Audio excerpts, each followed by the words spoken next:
அன்பான நேயர்களே, இடைவெளிக்கு முன்பாக நாம் கோழிக்கீரை என்ற பருப்பு கீரையை கொண்டு உணவே மருந்து என்று சொல்லக்கூடிய கூட்டு ஒன்றை நாம் செய்ய போகின்றோம். கோழிக்கீரை கூட்டு அல்லது பருப்பு கீரை கூட்டு எவ்வாறு செய்து அதை உட்கொண்டோமானால் படிப்படியாக நமக்கு வரக்கூடிய வாய்ப்பகுதியில் ஏற்படக்கூடிய புண்கள், அந்த வாய்ப்பகுதியில் ஏற்படக்கூடிய புண்களுக்கு ஆங்கில மருத்துவத்தில் சென்றோமானால் அவர்கள் நிறைய செலவு செய்ய கூறுவார்கள்.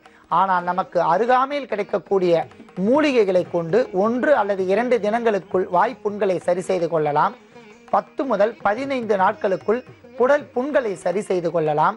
அரை மண்டலம் நாம் அளவோடு சாப்பிட்டு வந்தோமானால் கர்ப்பப்பையில் உள்ள புண்களை நீக்கிக் கொள்ளலாம்.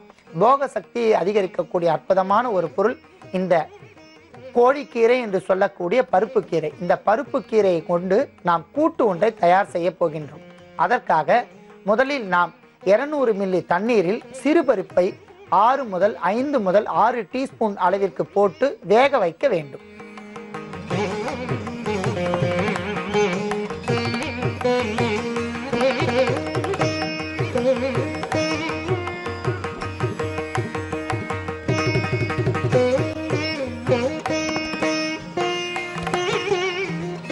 இந்த கோழிக்கீரையை அளவோடுவே நாம் பயன்படுத்த வேண்டும். ஏனென்றால் மிகுந்த சீதளத்தன்மை உடைய ஒரு கீரையாகும். அளவிற்கு அதிகமாக இந்த கீரையை புசித்து வந்தோமானால் பேதித்தன்மை ஏற்படும், வயிற்றுப்போக்கு ஏற்படும். ஆகையால் மாதத்திற்கு ஒரு முறை பயன்படுத்தி வந்தோமானால் மிகுந்த நன்மை தரும். இந்த கீரை 15 நாட்களுக்கு ஒரு முறை, வெயில் காலங்களில் மாதத்திற்கு 2 முறை, குளிர் காலங்களில் மாதத்திற்கு ஒரு முறை பயன்படுத்தி வந்தோமானால் மிகுந்த நன்மை தரும். மேலும் உடம்பில் உள்ள பல்வேறு வகையான குற்றங்களை நீக்கக்கூடிய அற்புதமான ஒரு பொருள் இந்த கோழிக்கீரை. இந்த கோழிக்கீரையை இப்பொழுது சென்னை போன்ற பெருநகரங்களில் விற்பனைக்கு வந்துள்ளன. கிராமத்தில் இதை பல்வேறு இன மக்கள், பல்வேறு வகையான சமுதாய மக்களும் இந்த கீரையை கொண்டு பல்வேறு வகையான நோய்களை விரட்டி அடித்துள்ளனர். அற்புதமான இந்த கீரையை கொண்டு இப்போது நாம் கூட்டை பார்க்க போகின்றோம். அதற்காக முதலில் பைத்தம் பருப்பை வேக வைத்து கொண்டிருக்கின்றோம். இப்போது தண்ணீரில் அந்த சிறுபருப்பு என்று சொல்லக்கூடிய பைத்தம் பருப்பு நன்றாக வெந்துவிட்டபடியால் அத்துடன் நாம் கோழிக்கீரையை சேர்த்து கொள்ள வேண்டும். சிறுபருப்புடன் கீரையை நன்றாக வேக வைக்க வேண்டும்.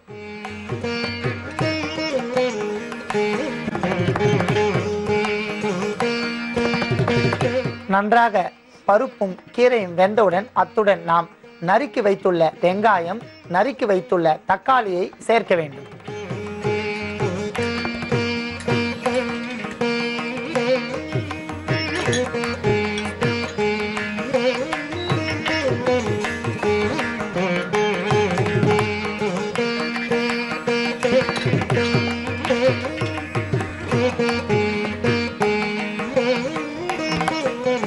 இத்துடன் காம்பு நீக்கிய பச்சை மிளகாய் 5 முதல் 6 எண்ணிக்கை போட வேண்டும்.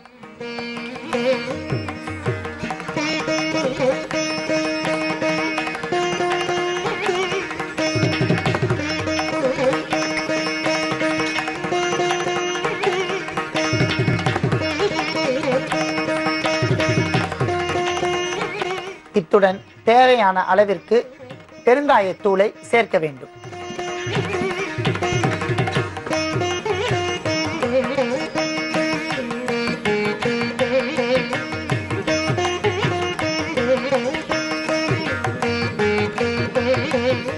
ஓரிரு நிமிடங்கள் கொதிக்க வைத்த இத்துடன் மிளகுத்தூள் 1/2 டீஸ்பூன் அளவிற்கு சேர்க்க வேண்டும்.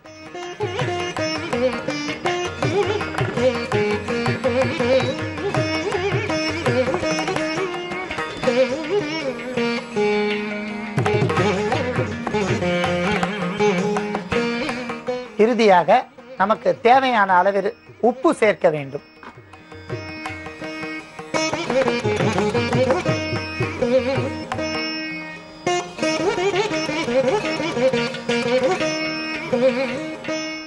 வாசனைக்காகவும் பல்வேறு வகையான நோய்களை நீக்கக்கூடிய கிருமி நாசினி என்று சொல்லக்கூடிய மஞ்சள் தூளை 1/2 சிட்டிகை அளவிற்கு சேர்க்க வேண்டும்.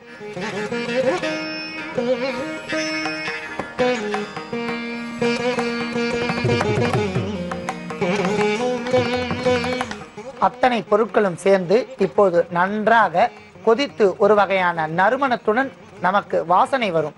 அந்த நேரம் பார்த்து பதமாக நாம் இறக்கி வைத்து கொள்ள வேண்டும்.